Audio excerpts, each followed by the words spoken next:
berapa dapat warisannya? Kalau suami kita wafat hari ini, berapa bagian istri? Cuma 2 kondisinya, kalau enggak 1/4, ya 1/8. Cuma 2, enggak ada yang lain. Kapan istri dapat 1/4?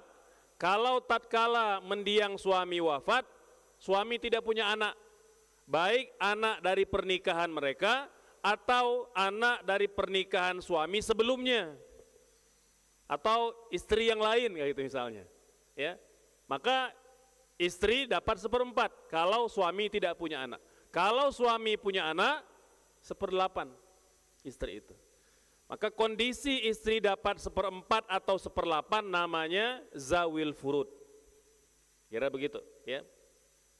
Yang kedua namanya asabah.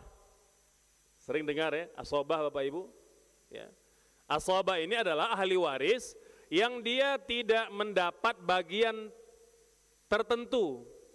Tidak 1/2, tidak 1/3, tidak 1/4, tidak 1/6, tidak 1/8, tidak 2/3. Dia dapat sisa. Kadangkala banyak, kadangkala sedikit. Bergantung pada rezeki aja gitu. Bergantung kepada rezekinya, itu asabah, ya.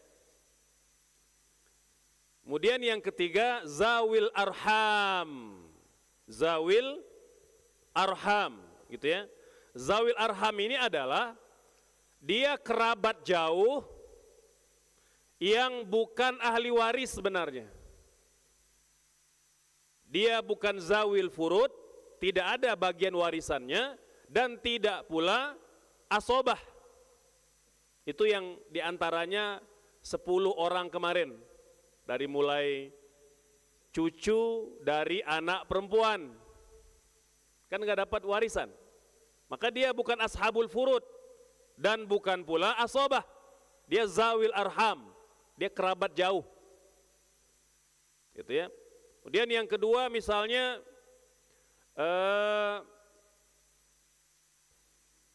sepupu dari bibi gitu, ya, orang tua kita punya saudara perempuan, ya, itu kan bibi kita nyebutnya. Bibi kita punya anak, maka anak bibi itu bukan ahli waris, bukan zawil furud, bukan pula asobah, dia zawil arham, gitu, ya. Nah itu diantara gambaran zawil arham sekalian. Nah sekarang kita akan bahas siapa saja yang zawil furud, ya, yang bagian warisannya sudah ditetapkan oleh Allah Subhanahu wa taala. Ini saya besarin, ya. Tadi suami, ya. Jadi suami itu zawil furud sekalian. Suami atau istri ketika pasangannya wafat, udah mereka ini tidak tergeser dan tidak dapat terhalang oleh siapapun. Yang lagi rame viral video hari ini, ya. Ada sebuah keluarga di Sulawesi meninggal suaminya, gitu ya. Lalu ibu mertua mengambil semua harta anak laki-lakinya dan tidak menyisakan untuk menantunya. Lagi rame gitu, ya. Konon katanya di tradisi ibu mertuanya itu menantu tidak dapat apapun, gitu. Enggak tahu nih apakah di semua kota di tempat itu berlaku atau cuma dalam tradisi keluarga mereka aja gitu. Jadi rame, gitu ya, ketika ibu mertua datang itu ngambil semua, ya. Jadi perabot, perhiasan yang ditinggalkan oleh anak laki-laki dibawa semua. Istri tidak berkutik atau mendiang istrinya atau menantu tidak berkutik, gitu. Nah ini salah harus kalian, ya. Jadi suami atau istri kalau mendiang, kalau wafat pasangannya, maka dia tidak terhalang mendapat warisan selama mereka belum bercerai ketika hidup. Nah, beda kalau sudah bercerai, sudah tidak saling mewarisi. Ya, kalau hanya kematian yang memisahkan mereka, maka dia tetap menjadi ahli waris. Gitu. Ya, jadi suami tadi kita telah jelaskan bisa dapat 1/2, bisa dapat 1/4. Kalau istri bisa dapat 1/4, bisa dapat 1/8, gitu ya. Yang ketiga sekalian,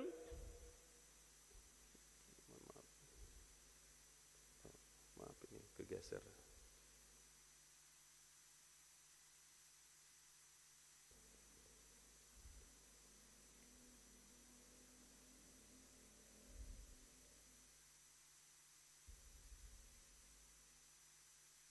Ya. Yang ketiga yang ada ketentuan dalam Al-Quran adalah ayah almarhum dan almarhumah. Jadi kalau kita punya anak, anak kita wafat, kita mewarisi harta anak kita, Bapak Ibu.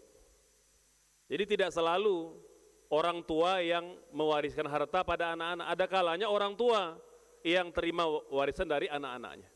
Gitu. Jadi ayah itu jika pewaris tidak punya anak, maka ayahnya menjadi asobah. Contoh, ada anak, dia masih bujangan atau single, atau mungkin pernah menikah, istri atau anak sudah wafat, tinggal ayah sama anak. Ayah sama anak, ketika anaknya wafat, hartanya diwarisi semuanya oleh ayahnya. Namanya asobah. Dia ngambil sisa. Kalau sisa segitu ya semua diambil. Gitu. Kalau tidak punya anak. Kalau pewarisnya punya anak, maka bagian ayah tidak lebih 1/6. Jadi bapak-bapak, kalau nanti anak kita wafat, ya takdirnya wafat, dan dia tidak punya anak, anak kandung ya, maka ayahnya mendapat 1/6. Kalau anaknya masih punya anak, ya, maka ayahnya mendapat 1/6. Kalau anaknya tidak punya anak, ya, dia tidak punya cucu maksudnya, maka ayahnya mewarisi seluruh harta anaknya. Itu ayah. Kemudian yang keempat, ibu. Jika pewaris punya anak atau 2 saudara, ibu mendapat 1/6.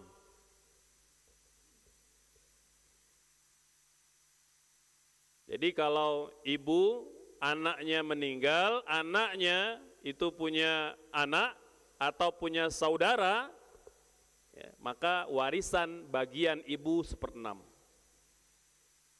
Kalau tidak punya anak dan tidak punya saudara, ibu mendapat 1/3. Jadi berbeda Bapak Ibu dengan ayah. Kalau anaknya tidak punya keturunan, maka ayah mewarisi seluruh harta anaknya. Tapi kalau ibu tidak, maksimal 1/3. Nah, tapi nanti kata para ulama, kalau dia sebatang kara, cuma ada dia dengan ibunya, maka nanti ibu mendapat sisa yang dikembalikan dari harta anaknya. Tetap jatah yang Allah tetapkan cuma 1/3. 2/3 lagi karena tidak ada siapa-siapa, boleh dikembalikan kepada ahli waris yang ada. Karena kalau tidak, pada masa Nabi, Bapak Ibu, harta tersebut dikuasai negara, masuk ke Baitul Mal. Nah, mungkin kalau Bapak Ibu mau hartanya dapat masuk ke Baitul Mal, jadi kalau kita sudah tahu tuh, kita dalam kondisi itu berarti harus siap-siap melakukan persiapan-persiapan. Gitu ya. Kemudian yang kelima, anak laki-laki dan anak perempuan, ini zawil furud. Gitu, ya. Jika hanya ada 1 anak perempuan tunggal, maka anak perempuan mendapat separuh harta orang tuanya. Gitu. Separuh harta orang tuanya. Kalau ada 2 anak perempuan atau lebih, dapat 2/3. Gitu ya. Artinya apa Bapak Ibu? Artinya sisa harta dari almarhum diberikan kepada saudara-saudaranya, saudara-saudarinya. Ya kan saya pernah cerita, saya punya kakak perempuan, ya sudah meninggal suaminya sebelumnya dan tidak punya anak laki-laki, cuma anak perempuan saja, maka saya selaku saudaranya ikut menjadi ahli waris harta dari kakak perempuan saya. Nah, kira-kira begitu. Ya. Ini yang kelima, anak laki-laki dan anak perempuan. Kemudian yang keenam, saudara-saudara almarhum, baik yang laki-laki maupun yang perempuan, juga termasuk zawil furud Bapak Ibu. Zawil furud. 1 saudara perempuan misalnya, almarhum meninggal, dia tidak punya anak laki-laki, tidak punya ayah, dia hanya punya satu saudara perempuan tunggal misalnya, maka saudara dapat separuh hartanya. Jadi kalau kita hari ini punya saudara dan sudah tidak punya ayah, saudara kita tidak punya istri, tidak punya anak, maka saudaranya mendapat separuh. Gitu. Kalau 2 orang saudara perempuan atau lebih, ya, dapat 2/3. Dapat 2/3. Ya. Kemudian saudara laki-laki dan saudara perempuan bersama-sama, laki-laki 2 kali bagian perempuan. Nah, kira begitu bagiannya. Ya, jadi kalau tidak ada anak, saudara kita tidak punya anak, tidak punya orang tua, tidak punya pasangan lagi, maka harta saudara kita itu dibagi dengan saudara-saudarinya. Pembagiannya 2/1 antara saudara laki-laki dengan saudara perempuan. Yang ketujuh, kakek, nenek, dan cucu. Ini termasuk zawil furud. Ya. Kakek menggantikan posisi ayah. Artinya kalau cucu kita meninggal, dia tidak punya ayah. Maka bagian untuk kakek sama seperti bagian ayah. Ya. Antara semua atau 1/6 tadi. Gitu. Itu kakek. Jadi ya kakek sama cucu lah. Meninggal cucunya. Cucunya nggak punya ayah, nggak punya pasangan, nggak punya saudara. Berarti kakek mewaris seluruh harta cucunya. Kalau cucunya punya keturunan, maka kakek dapat 1/6. Nah, gitu Bapak, ya.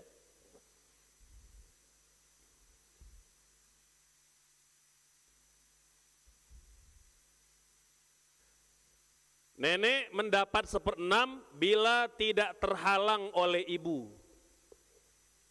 Jadi yang telah bergelar nenek, kalau cucunya meninggal, cucunya masih punya ibu, maka nenek tidak dapat warisan dari cucu. Jadi kakek nenek itu terhalang dapat warisan selama cucunya punya orang tua. Akhirnya begitu gampangnya. Jadi kalau cucu kita meninggal, dia masih punya orang tua, maka kakek nenek tidak dapat warisan. Dia mendapat warisan bila cucunya sudah tidak punya orang tua.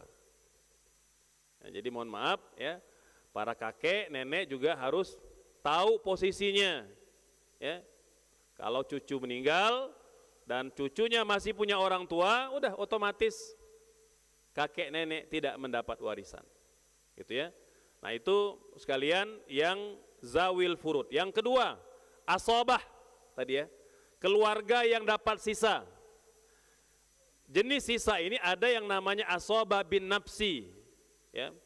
Dia seperti anak laki-laki, artinya dia tidak terpengaruh oleh siapapun kalau dia menjadi pewaris tunggal, ya, seperti anak laki-laki. Dia tidak terpengaruh oleh siapapun sekalian, ya.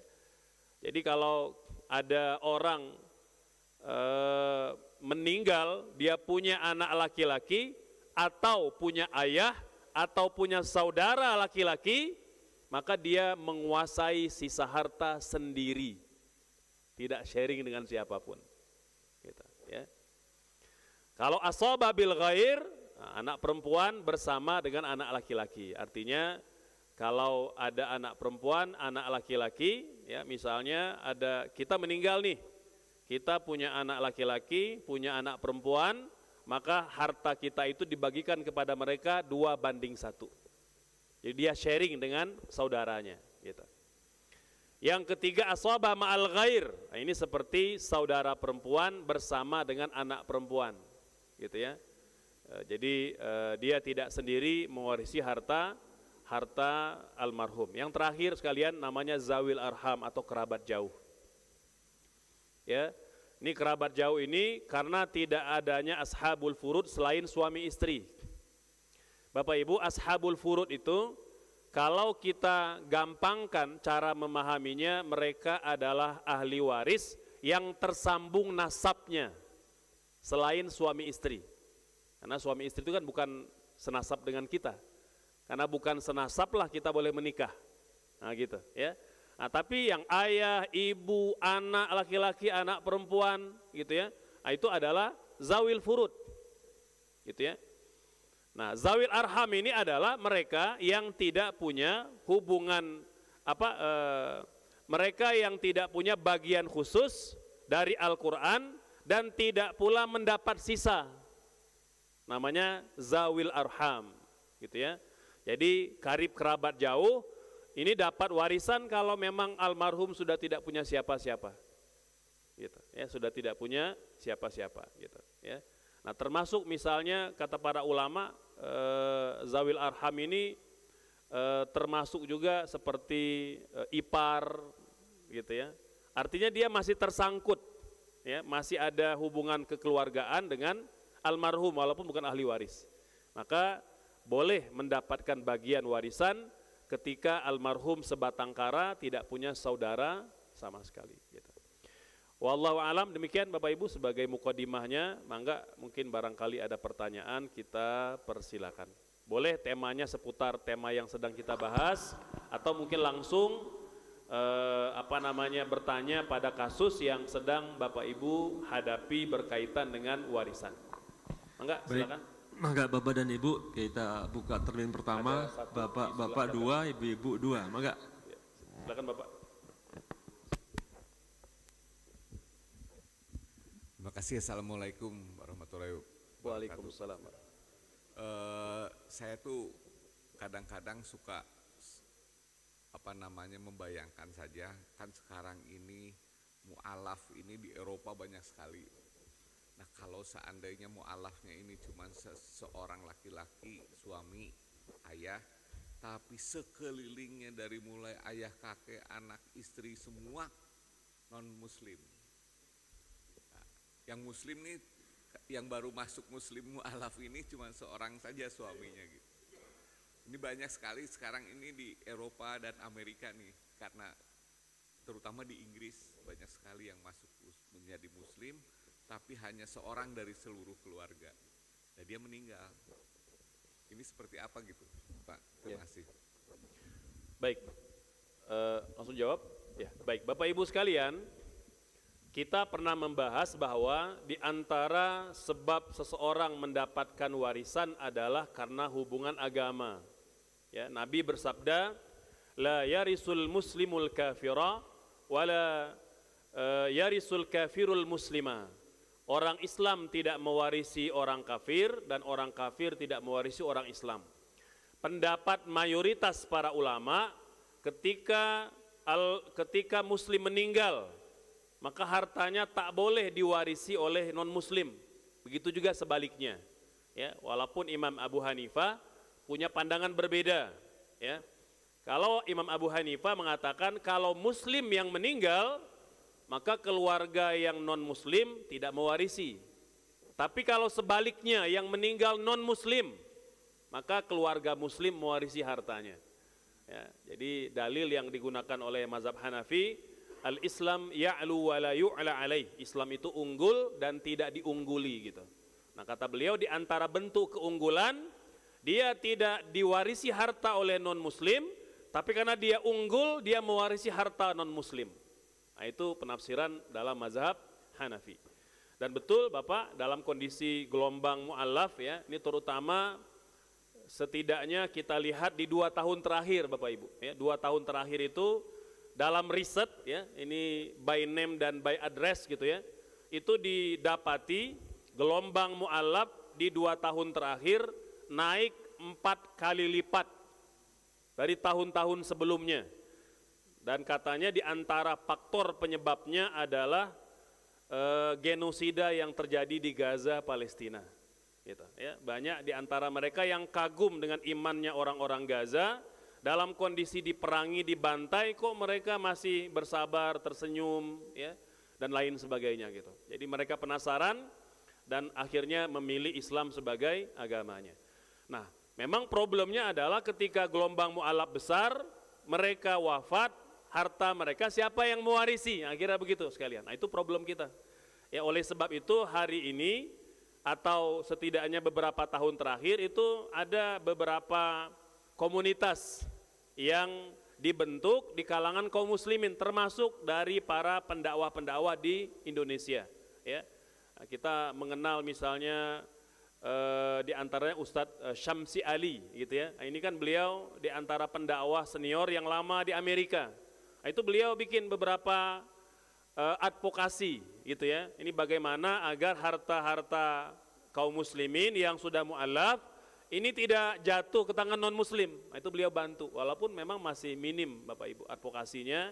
Nah, ini jadi problem ya, semua ke depan ada upaya-upaya yang lebih sistematis ya, agar jangan sampai harta benda mereka akhirnya ya lebih banyak jatuh kepada non muslim, gitu ya. Nah, walaupun memang Bapak Ibu kalau kita melihat dari kacamata kemanusiaan, gitu ya, ya tentu setiap negara kan punya aturannya, gitu ya. Dan dalam undang-undang negara-negara non muslim ya mereka tidak memperdulikan bahwa agama itu bukan halangan untuk mendapat warisan dari harta keluarga mereka. Wallahu a'lam. Kalau seandainya mu'alaf ini sadar benar tentang warisan, tapi dia mensiasatinya dengan menghibahkan sebelum meninggal boleh kepada anak-anaknya. Ya, ya, boleh Bapak, diperbolehkan gitu ya. Bahkan boleh jadi ya, boleh jadi itu sarana atau pintu masuk keluarganya masuk Islam. Ya, misalnya dia mengatakan dalam agama Islam kalau nanti saya meninggal ya, kemudian saya punya harta, kalian tidak mendapat warisan dari harta saya. Gitu. Nah, tapi ya karena saya tetap ingin menjaga hubungan baik dengan keluarga, saya hibahkan. Itu boleh jadi Bapak Ibu, menjadi pintu masuk mereka masuk Islam. Dan banyak ya, banyak sekali hari ini orang justru masuk Islam itu kan bukan semata-mata karena belajar Quran dan hadisnya, tapi terpesona dengan akhlak dan budi pekertinya gitu. Nah, itu yang menjadi contoh yang baik ya untuk kita dimanapun berada gitu ya, walaupun mungkin bertetangga dengan non muslim sekalipun, itu sikap baik kita boleh jadi menjadi wasilah mereka terdapat hidayah, dan itu pahalanya jauh lebih baik dari dunia dan seisinya ya. Kata Nabi dalam hadis yang sahih, li ayyahdiyaka rajulan wahidan khairun laka min humrin ni'am. Orang lain mendapat hidayah lantaran kita itu lebih baik daripada onta merah. Onta merah ini ilustrasi harta yang sangat mahal. Dalam hadis yang lain, khairun laka minad dunya wa ma fiha. Lebih baik dari dunia dan seisinya. Ya, jadi Bapak Ibu ya, kita berdakwah kan tidak harus ceramah. Ya, tidak selalu bentuknya ceramah. Ya, bahkan orang yang berbuat baik kepada tetangga non muslim dia dapat hidayah, itu dakwah yang jauh lebih besar pahalanya gitu. Wallahu alam. Mangga barangkali saya ada, silakan.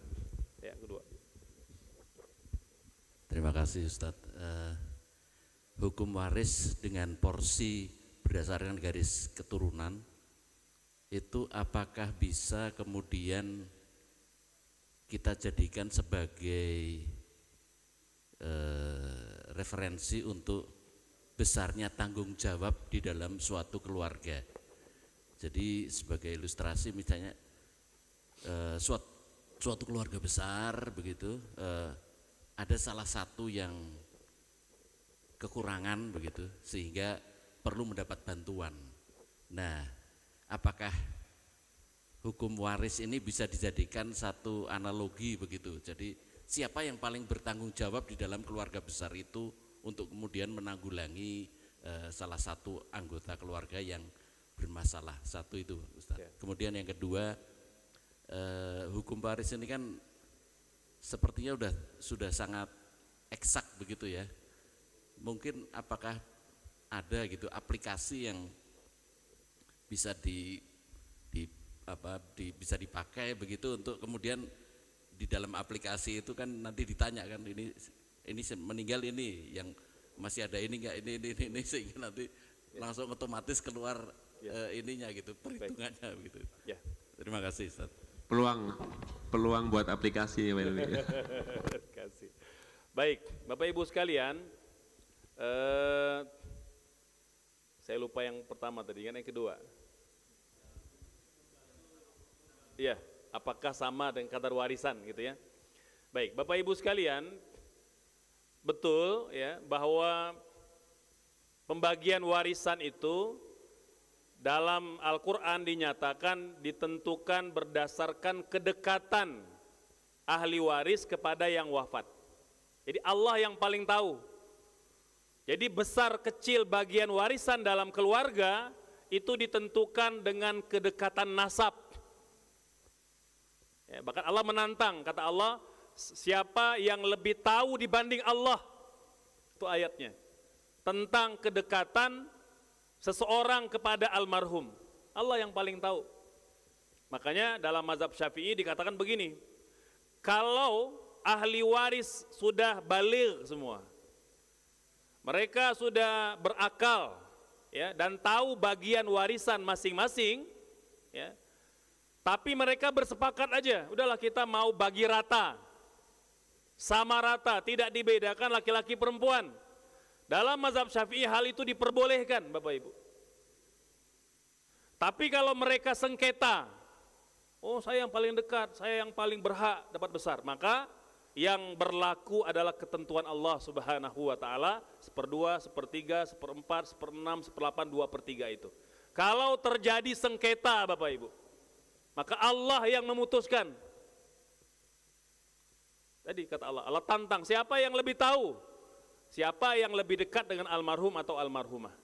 Jadi kalau tidak ada sengketa, ya, dalam mausu'ah fiqhiyah Kuwaitiyah, ya, itu dipatwakan, kata para ulama mengambil dari hadis Nabi, ya, as-sulhu, ya, atau dalam Al-Quran ada istilah islah, artinya rekonsiliasi atau cara damai. Bagaimana membagi warisan biar sama rata, itu diperbolehkan dalam mazhab Syafi'i, walaupun dalam beberapa mazhab lain melarangnya gitu ya.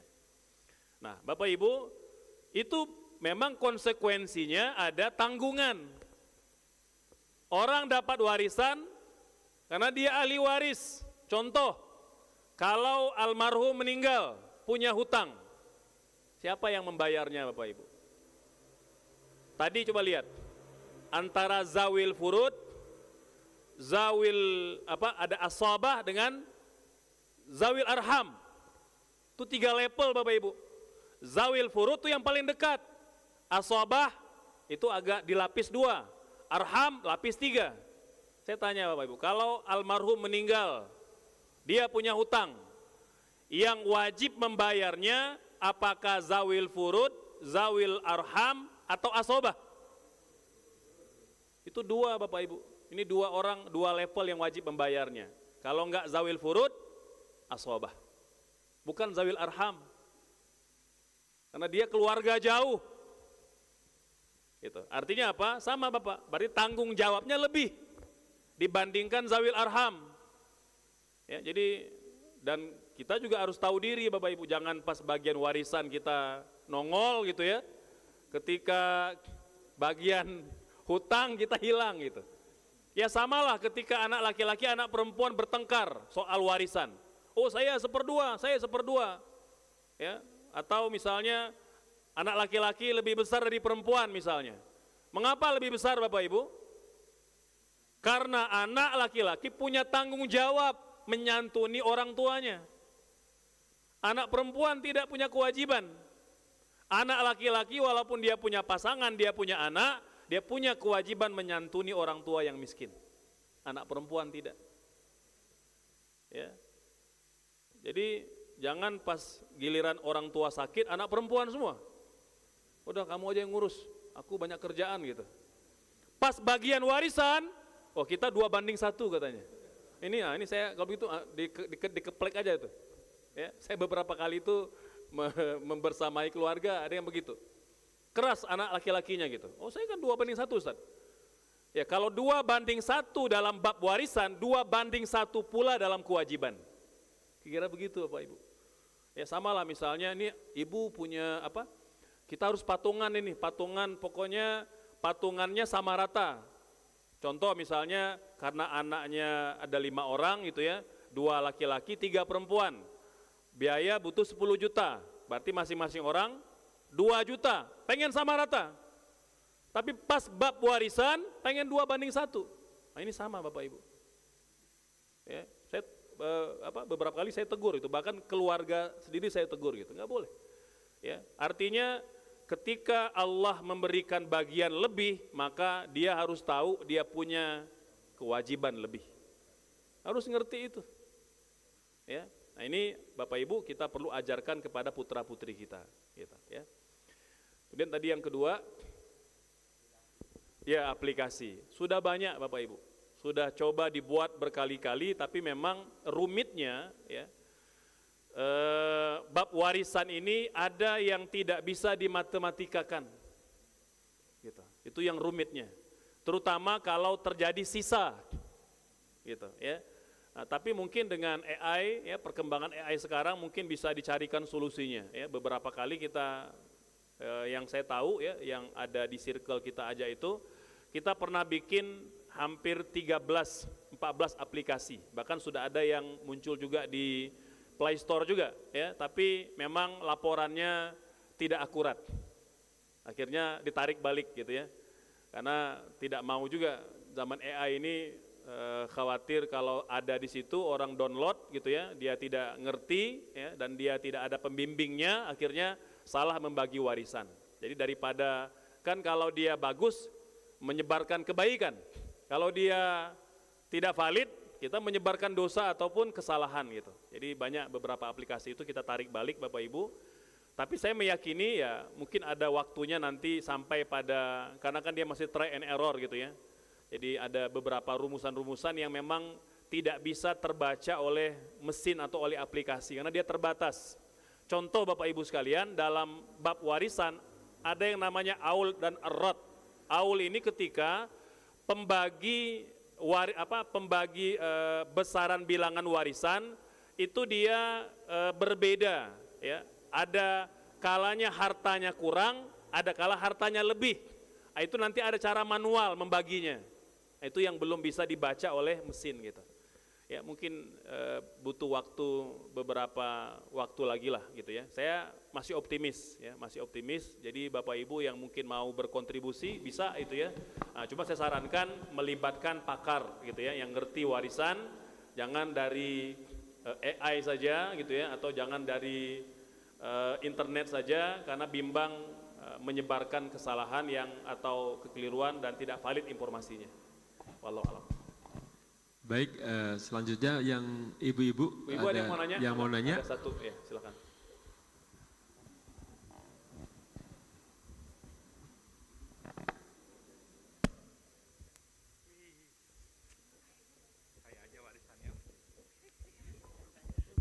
Bismillahirrahmanirrahim. Assalamualaikum Ustadz. Waalaikumsalam. Ini kayaknya banyak kasus Ustadz mau pembagian waris. Ya. Terus rumah itu kan mau dijual ya, untuk dibagikan warisannya dari rumah itu. Tetapi kendalanya tidak mudah menjual rumah itu. Ya. Nah, bagaimana solusinya? Ya. Apakah bisa ditaksir rumah itu terus sama saudaranya? Salah satu saudaranya itu dibeli, tapi dengan cara nanti dicicil ke saudara yang membelinya gitu. Apakah itu dibolehkan atau tidak? Udah ya, baik Bapak Ibu sekalian, solusi membagi warisan, saran saya satu, tidak ditunda, sesegera mungkin. Terutama kalau sudah selesai hutang almarhum, selesai wasiatnya, dan selesai semua biaya-biaya termasuk nazar-nazarnya. Selesai semua, langsung bagi warisan. Bahkan jika memungkinkan, di hari ketika dia sudah dikebumikan, secepat yang mungkin Bapak Ibu, agar ahli waris yang masih hidup segera mendapat bagian warisan. Nah, kendala misalnya ada aset yang belum bisa terjual cepat, maka bagi dulu yang sudah ada, yang ready. Uang cash atau logam mulia itu dibagi dulu. yang lain nyusul. Ya, saran saya semua ahli waris segera mendapatkan bagian warisan dari yang sudah ready untuk dibagikan. Itu lebih afdal. Karena kalau nanti misalnya udahlah nanti apa kamu aja dulu, nanti saya belakangan. Saya bimbang kalau begini nanti tidak akurat hitungannya. Lebih baik ngitungnya berapapun harta yang telah ready dibagikan itu segera dibagikan, tidak ditunda-tunda. Ya, nah sisa harta yang berupa properti atau aset yang tidak mudah terjual cepat, itu tadi Ibu betul, solusinya bisa dibeli oleh keluarga. Yang penting ahli waris setuju, tidak boleh dibeli sepihak, nggak boleh. Ya, maksa beli nggak boleh, harus persetujuan ahli waris. Baik jualnya termasuk nilainya, kesepakatan semua ahli waris, tidak boleh sepihak. Itu Ibu, ya, wallahu alam. Ya.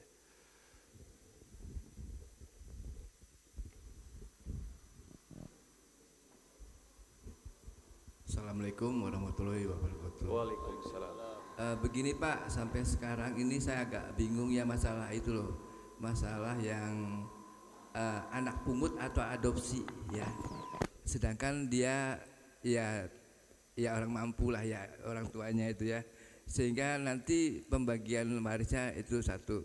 Yang kedua ada lagi yang masalah tadi rumah ya, misalnya tidak jadi seorang dari keluarga ini ada yang menahan, bukan menahan sih, sayang kata rumah dijual ini, jadi mau diusahakan apalah, dikontrakin lah apa, dan supaya manfaat katanya kalau dibagi habis, dijual habis, nanti akhirnya dia yang akan menanggung beban adik-adiknya nanti kalau dikasih uangnya semua dijual, kemudian dia akan menanggung karena tahu ya takut habis gitu loh, jadi dimanfaatkan dulu, jadi tidak dijual-jual sampai sekarang Pak.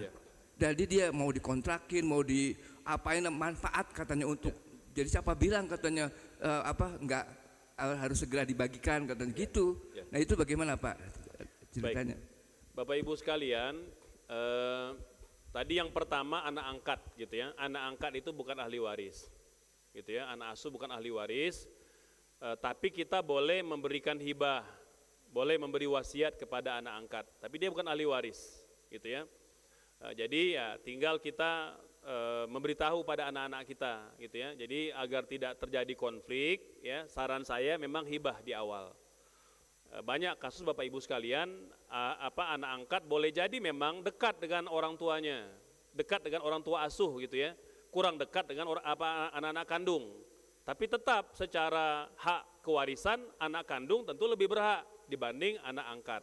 Sehingga saran saya, kalau kita punya anak angkat atau anak asuh itu diberikan wasiat atau hibah langsung.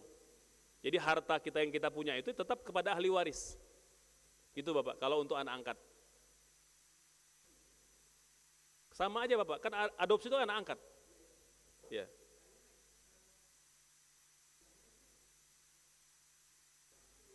Ya, baik. Bapak Ibu sekalian, kalau yang namanya hibah tidak ada batasnya.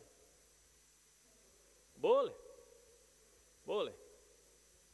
Diperbolehkan. Boleh kan bukan berarti dianjurkan gitu ya. Boleh itu artinya memang terutama kalau orang tuanya sehat, segar bugar, boleh dia hibah semuanya kepada anak angkat. Tapi kalau orang tuanya sakit-sakit, apalagi yang sekarat, tidak boleh semua. Maksimal sepertiga karena namanya sudah wasiat. Kalau sudah sakit-sakitan itu bukan hibah, namanya wasiat. Gitu Bapak. Jadi kalau masih sehat, boleh kalau mau hibah semua. Meskipun kata ulama menunda. Bapak Ibu sekalian, kalau ahli waris semuanya sudah akil baligh, maka mereka punya hak yang sama untuk memutuskan segera membagikan atau menunda, bukan sepihak. Jadi nggak boleh, mau abang tertua, mau kakak tertua nggak boleh. Kalau semua sudah akil baligh, harus ditanyakan pada semua ahli waris. Gimana? Setuju nggak kalau rumah ini tidak kita jual, tapi jadi milik bersama aja? Kita bisniskan, boleh kalau semua setuju. Tapi kalau hanya kehendak sendiri tidak boleh, kalau semuanya akil baligh. Nah beda halnya Bapak, kalau satu kakaknya baligh yang lain masih anak-anak, masih kecil. Nah itu boleh. Maka dia memikul amanah untuk menjaga harta tersebut itu tidak tidak hilang, tidak rusak atau tidak binasa. Boleh begitu. Kalau seandainya orang-orang di bawahnya itu belum baligh atau mungkin yang mohon maaf yang terganggu akalnya, ya apakah karena mental dan lain-lain itu boleh. Jadi yang berakal yang mengelola harta. Wallahu a'lam. Silakan kalau masih ada, enggak Bapak masih ada. Bu Ibu masih ada yang mau nanya? Enggak ada? Enggak ada ya. Berarti ini mungkin yang terakhir. Silakan Bapak. Ya. Terima kasih Ustaz. Kalau di waris itu kan yang dihitung adalah porsi, begitu. Tapi ada satu permasalahan berikutnya adalah bagaimana mewariskan harta. Di mana harta itu jenisnya sekarang kan sangat macam-macam begitu. Kalau mau kita bagi ada harta yang sifatnya liquid, ada yang non liquid. Nah kemudian ya macam-macam lah sekarang. Misalnya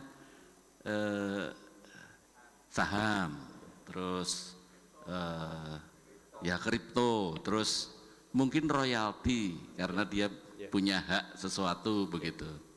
Nah, termasuk juga hutang gitu. Misalnya punya kartu kredit, kan ada hutangnya nanti suatu saat pas jatuh tempo ada hutang begitu. Nah ini seorang yang akan katakanlah seorang yang akan meninggal, dia harus bisa memberitahu ahli warisnya.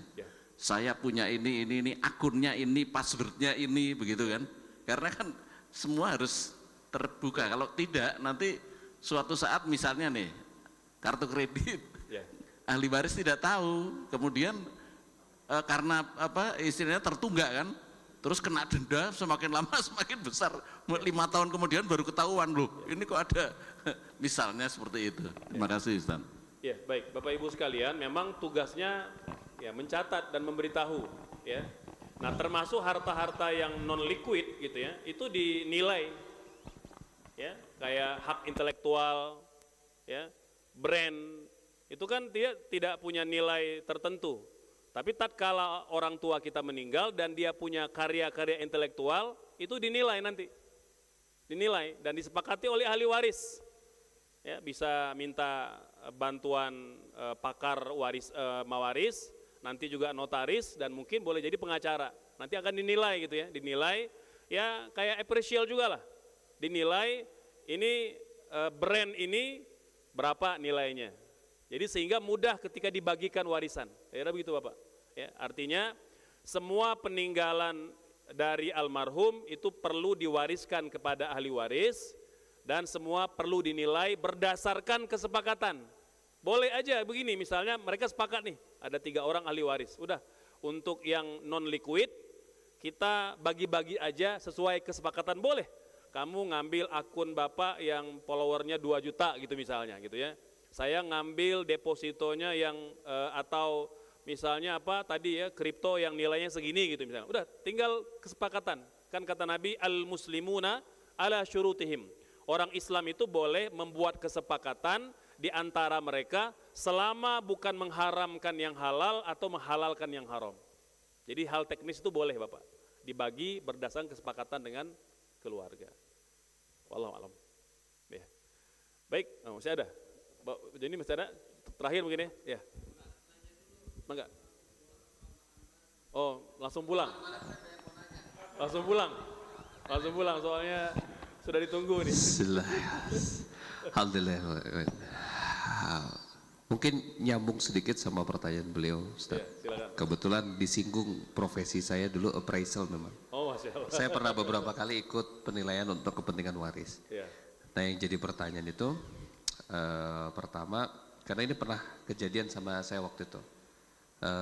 Yang pertama adalah tanggung jawab ahli waris membayar hutang kepada si pemberi hutang, tapi ternyata harta yang diwariskan itu habis dan ahli warisnya memang dalam kondisi ekonomi yang sulit. Sejauh mana tanggung jawab para ahli waris? Itu penting sekali karena pernah ngalamin Ustaz.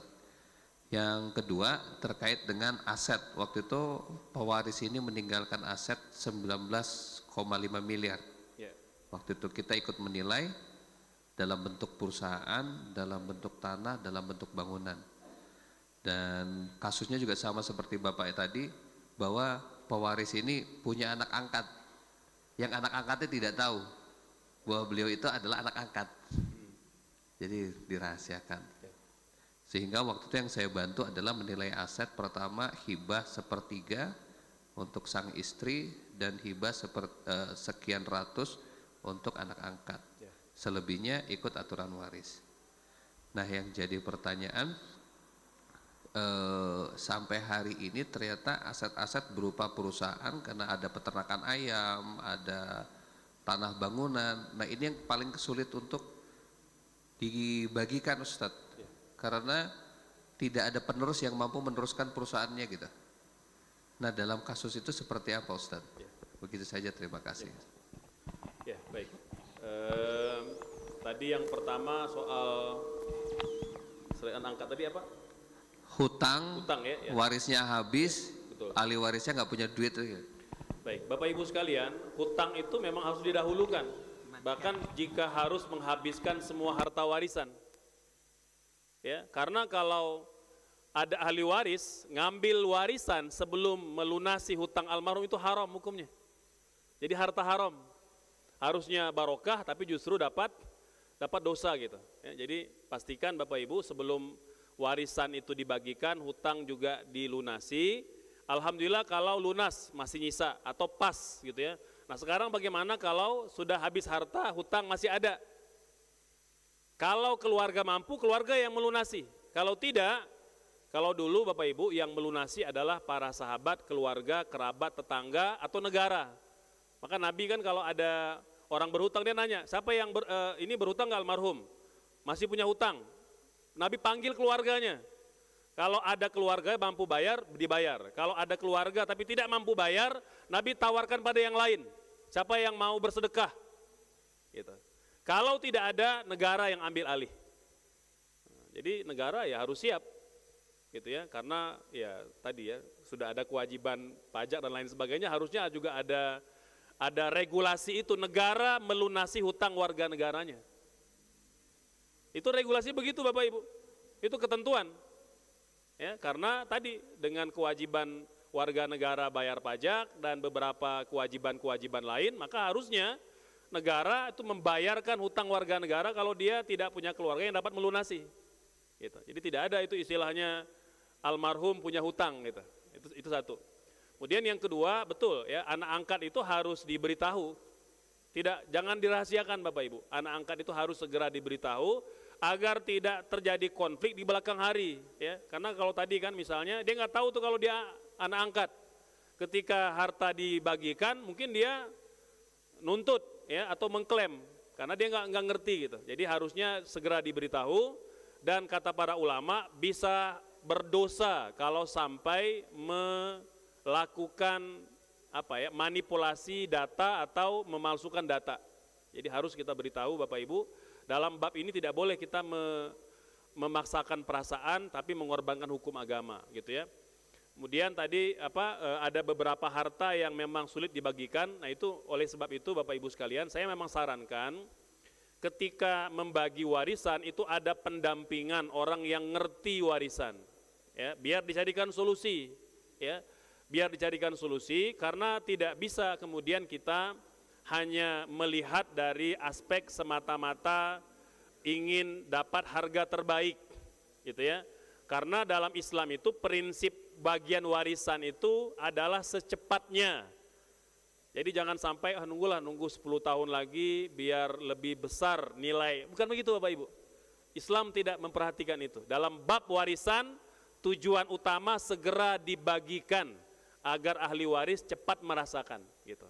Jadi boleh jadi karena cepat ya mungkin tidak bisa kita ideal harganya gitu. Nah, ini tadi kadangkala ada otorita yang dipaksakan. Contoh, suami meninggal, ada ibunya, ada anak-anak.